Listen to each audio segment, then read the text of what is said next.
Assalamualaikum warahmatullahi wabarakatuh. Perkenalkan, nama saya Muhammad Iqbal Bustang Pandre dengan NIM S1S1 22021. Di sini saya akan menjelaskan tentang fungsi Python atau Python function. Oke, langsung saja fungsi Python. Fungsi adalah blok kode yang hanya berjalan ketika dipanggil. Anda dapat meneruskan data yang dikenal sebagai parameter ke dalam suatu fungsi. Suatu fungsi tersebut dapat mengembalikan data sebagai hasilnya. Nah, yang pertama, membuat fungsi. Dalam Python, fungsi didefinisikan menggunakan kata kunci def. Contohnya seperti ini. Def my function. Jadi my function ini nama dari fungsinya. Terus di bawahnya ada print atau outputnya.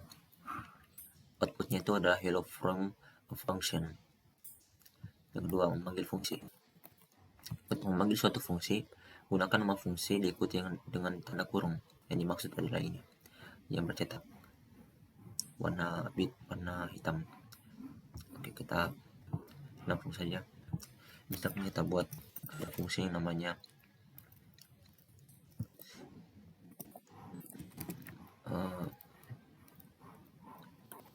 hello saja. Oke, print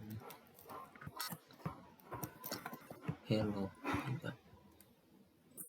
Terus di sini kita panggil dengan kita menuliskan nama dari fungsinya. Nah, seperti ini.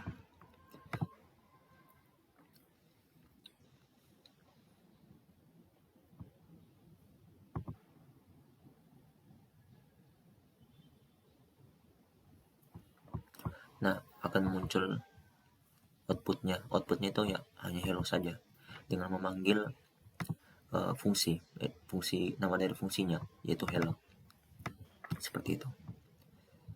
Lanjut, argumen. Informasi dapat diteruskan ke fungsi sebagai argumen. Argumen ditentukan setelah nama fungsi di dalam tanda kurung. Anda dapat menambahkan argumen sebanyak yang Anda inginkan.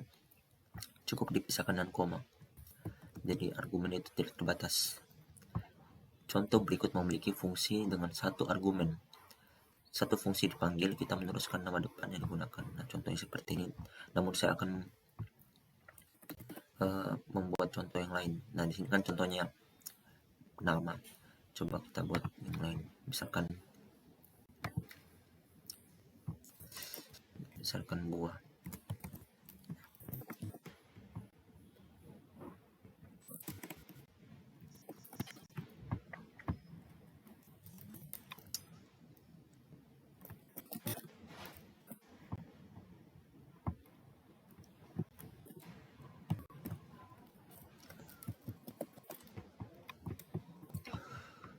Oke, kita jalankan. Yang muncul apple hello. Nah, kenapa? Karena setelah kita masukkan argumen yang bernama buah, kita masukkan lagi argumennya ke dalam outputnya, yang dimana outputnya itu yang ini, yang print. Setelah itu di codingan untuk kode dari pemanggilan def ini atau fungsi ini, kita tambahkan sebuah output juga. Outputnya itu khusus untuk buah. Jadi buah ini di dalam variabel buah ini atau komponen buah ini, di dalamnya ada sebuah value yaitu apple. Jadinya di sini terprint buah itu diganti jadi apple ya, seperti itu. Tapi coba kita ubah. Misalkan ini banana. Dan apa yang akan terjadi? Ternyata akan terprint semuanya. Tiga-tiganya terprint, apple, banana, dan cherry. Oke, seperti itu. Parameter atau argumen. Istilah parameter dan argumen dapat digunakan untuk hal yang sama. Informasi yang diteruskan ke suatu fungsi. Dari perspektif fungsi, parameter adalah variabel yang tercantum di dalam tanda kurung pada definisi fungsi. Argumen adalah nilai yang dikirimkan ke fungsi saat dipanggil. Jumlah argumen. Secara default, suatu fungsi harus dipanggil dengan jumlah argumen yang benar. Artinya, jika fungsi Anda mengharapkan 2 argumen, Anda harus memanggil fungsi tersebut dengan 2 argumen. Tidak lebih dan tidak kurang. Contohnya seperti ini, ada satu argumen yang bernama buah. Di sini kita panggil juga satu argumen saja. Contoh lagi, ada argumen yang bernama warna. Di sini juga kita pasti tulis argumennya juga warna. Selain itu, kita juga harus memasukkan value dari argumen baru ini. Contohnya seperti ini. Di sini merah, di sini kuning, dan di sini hijau. Oke, kita print langsung.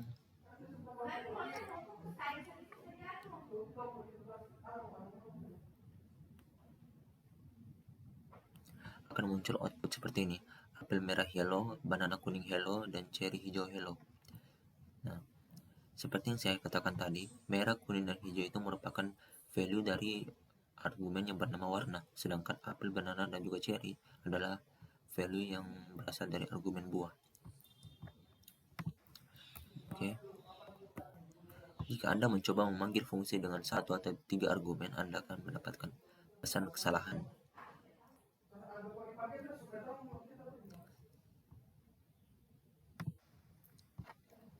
Misalkan seperti ini. Hanya ada satu argumen, tapi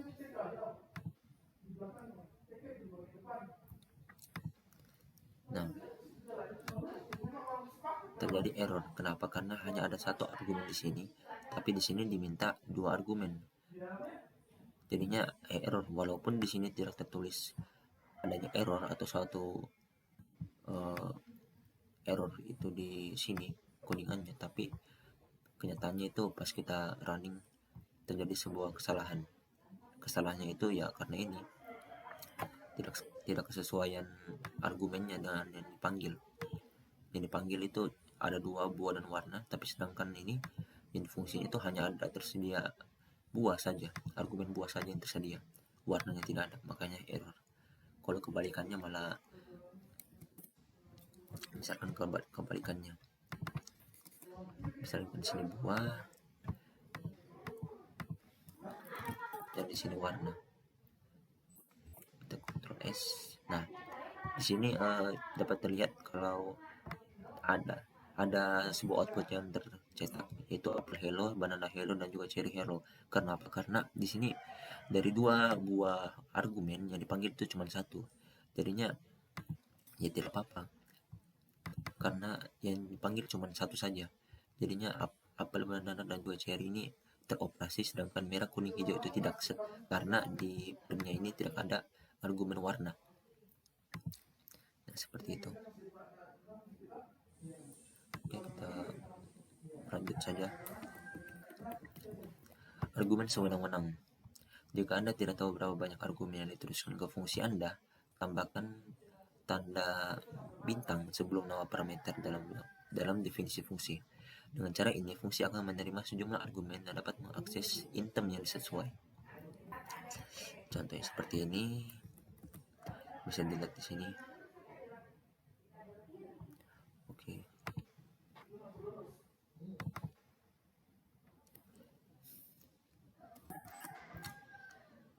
Misalkan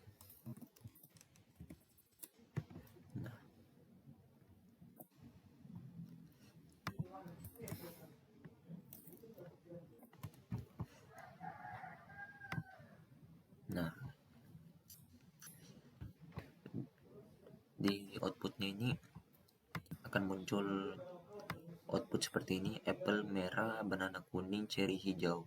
Tapi bedanya di sini semuanya itu terprint dari sininya, ininya, dari tanda kurungnya semuanya terprint, bahkan koma-komanya juga, titik tanda petiknya juga sama terprint semua. Nah, itu gunanya kita menggunakan tanda bintang ini. Jika kita tidak tahu seberapa banyak argumen yang diperlukan untuk mengambil semua output yang ada di sini, jadi kita hanya perlu menambahkan tanda bintang ini supaya output yang ada di sini itu tanpa terkecuali langsung terprint semua, langsung muncul semua di terminalnya. Seperti itu. argumen kata kunci. Anda juga dapat mengirim argumen dengan sintaks key value. Dengan cara ini, urutan argumen tidak menjadi masalah. Misalkan ada fungsi namanya anak. Dalam anak itu ada parameter-parameter seperti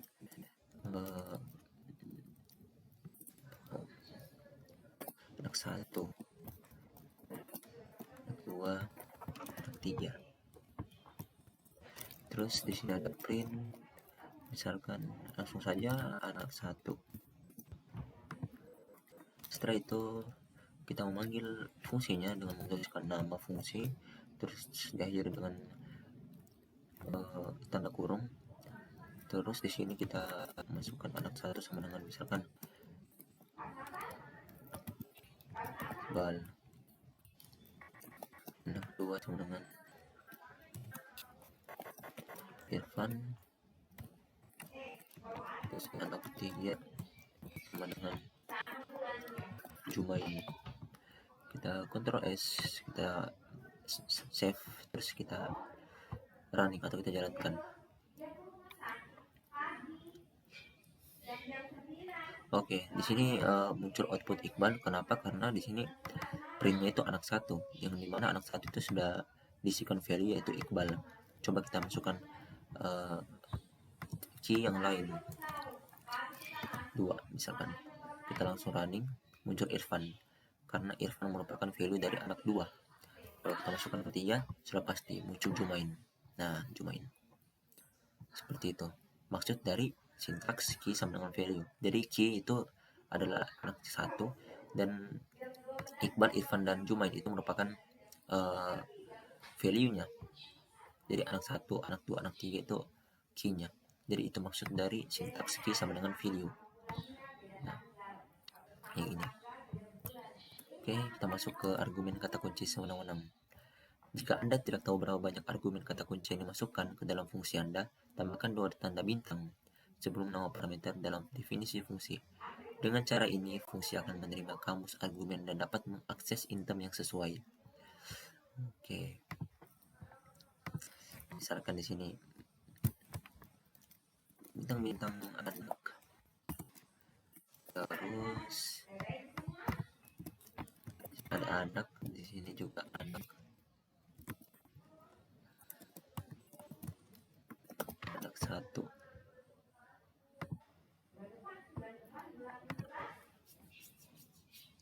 Coba kita tes dulu, mudah-mudahan tidak error.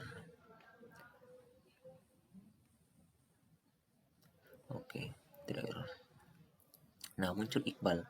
Walaupun kita cuman menuliskan anak 1, anak saja, anak biasa yang ini.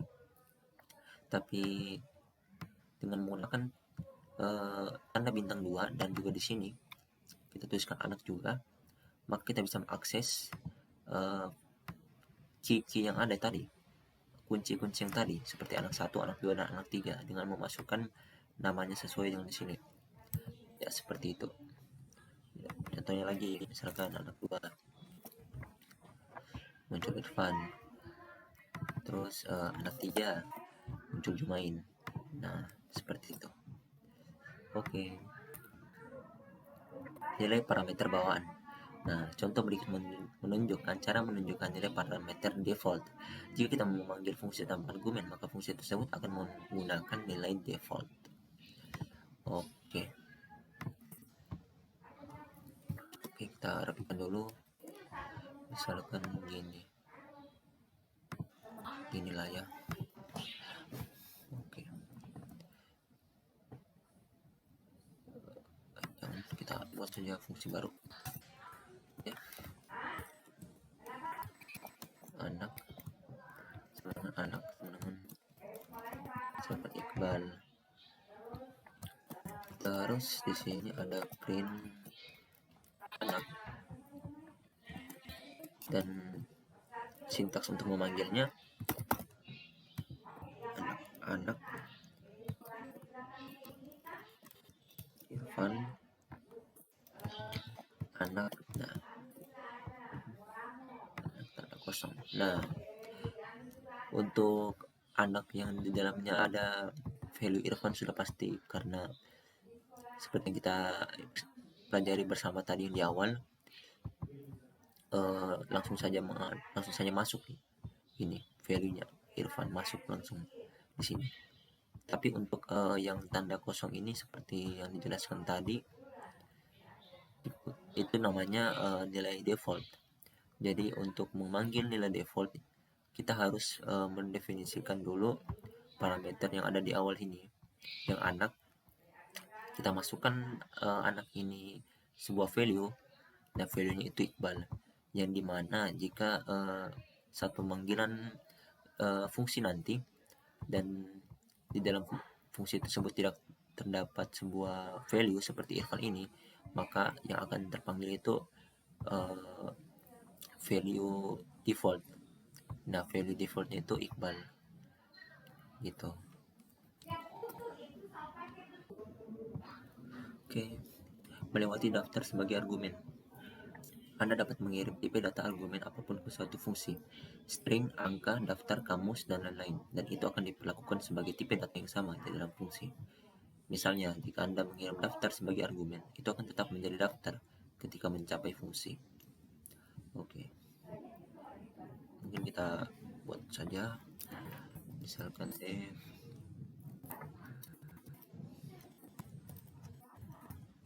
makan terus dalam kurung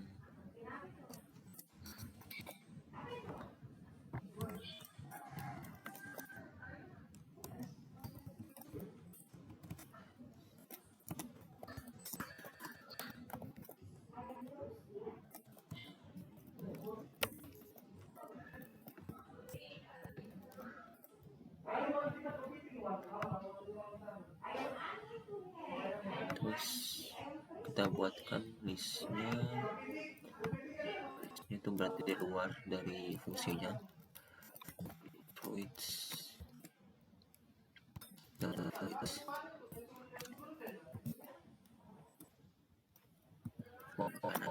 nah, misalkan ada ayam dan sayur sama ada buah.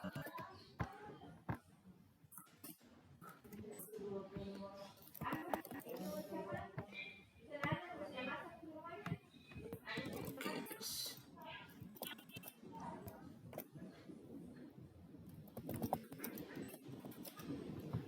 oke.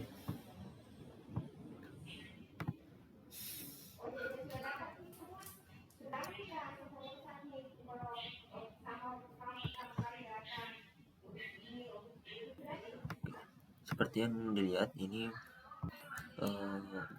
outputnya yang muncul di terminalnya itu ayam, sayur, dan buah sesuai dengan list yang kita buat tadi yang makanan. Nah, dengan menggunakan perulangan for di dalam ini sebuah fungsi, maka kita bisa mengambil semua value yang ada di dalam sebuah list terus dicetak dalam satu variabel ini, seperti yang dilakukan sebelum-sebelumnya di materi for. Nah, jadi secara singkat yaitu mencetak semua value yang ada di dalam sebuah list dengan bantuan perulangan di dalamnya, seperti itu.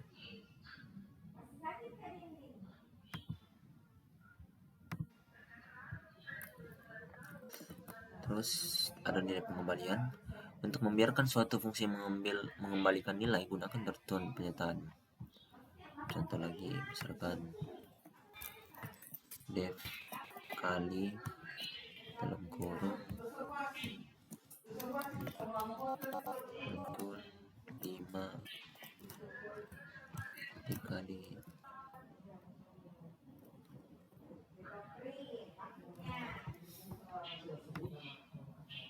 kali X. Oke, saya X. Terus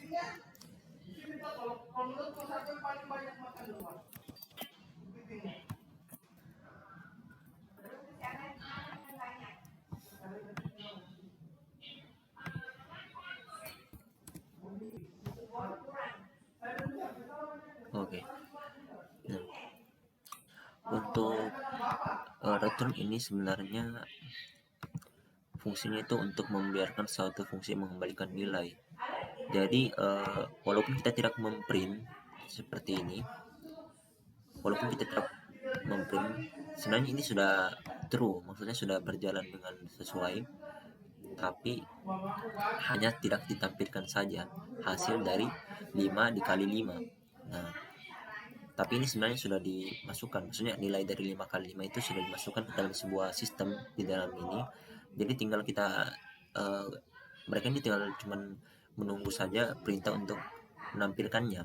Nah, seperti itu. Jadi sebenarnya ini sudah sesuai, sudah berjalan sesuai dengan ini, dengan nilai pengembaliannya itu fungsi mengembalikan nilai. Nah, sudah sesuai, tapi hanya saja tidak ditampilkan saja. Kalau untuk menampilkannya tinggal tambahkan print saja, terus ini kita masukkan ke dalam tanda kurung. Nah, muncul angka 25 karena seperti yang kita tahu 25 itu hasil dari 5 kali 5. 5 kali 5 25 ya, seperti itu. Oke, dan yang terakhir, pernyataan lulus. Function definisi tidak boleh lulus, tidak boleh kosong maksud saya. Tetapi jika karena alasan tertentu Anda memiliki function definisi tanpa konten, masukkan pasif filter untuk menghindari kesalahan. Nah, kadang kalanya ada sebuah codingan yang dimana codingan tersebut tidak memiliki print ataupun value yang akan diisi, misalkan kosong seperti ini, dan tidak ada printnya, tidak ada printnya di dalamnya seperti ini. Tapi kita tidak boleh mengisikan printnya, tidak boleh mengisikan print misalkan seperti ini, tidak boleh. Jadi kita menggunakan pernyataan lulus tadi dengan cara kita tuliskan saja ini dengan seperti kita ketahui di perulangan ya kalau tidak salah. Kalau perulangan ada juga pasnya kalau tidak salah, perulangan atau if else kalau tidak salah, itu ada perulangannya juga ya, ada pernyataan lulusnya juga ya, seperti ini. Pas kita jalankan maka ya kosong karena memang tidak ada apa-apa. Jadi ini cuman kondisi misalkan saja, pemisalan saja, jika menemukan codingan yang ada fungsinya tapi tidak ada outputnya akan